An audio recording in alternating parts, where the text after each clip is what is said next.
tous pour les prévisions mondiales de ce 26 décembre. Nous avons une dépression tempétueuse sur le continent européen, conséquence de la neige à basse altitude sur la Norvège, 30 à 50 cm et surtout des vents puissants jusqu'à 150 km par heure. Autre perturbation, mais beaucoup plus affaiblie, qui va circuler de la France vers l'Allemagne, la Pologne ou encore les pays baltes. Là aussi, autour de la mer Baltique, des vents particulièrement puissants. Et ensuite, on retrouve des conditions anticycloniques sur la péninsule ibérique, l'Italie en allant vers l'Albanie, la Grèce ou encore les Balkans. Dans ces régions, les températures sont extrêmement douces. Par exemple, à Madrid, nous sommes 5 degrés au-dessus des valeurs de saison.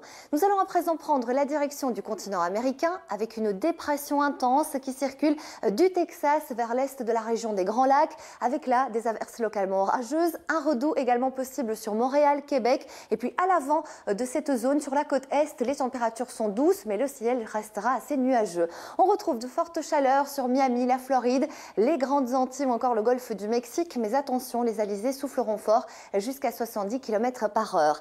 Sur le nord de l'Argentine ou encore l'Uruguay, nous avons un front de limite de masse d'air, conséquence des averses localement intenses, orageuses et une chute vertigineuse des températures.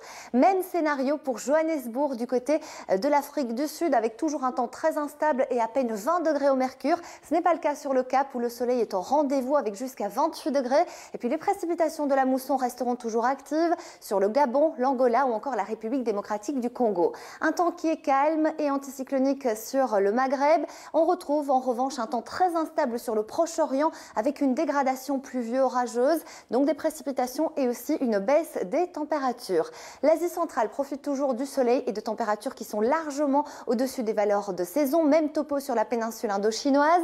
Et en descendant sur l'Australie, nous avons un temps particulièrement lourd sur Adélaïde avec des averses orageuses. En remontant vers Alice Springs ou encore le nord du continent, là ce sont des pluies torrentielles qui vont toujours concerner ces régions.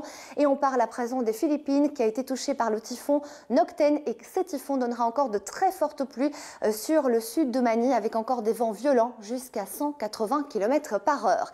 Nous allons à présent parler de l'actualité du jour qui nous emmène aux États-Unis. Nous sommes dans les Rocheuses et le froid et la neige se sont installés. Vous le voyez, des paysages féeriques et une chute vertigineuse des températures jusqu'à -12 degrés au meilleur de la journée. Je vous souhaite une très belle suite des programmes avec nous.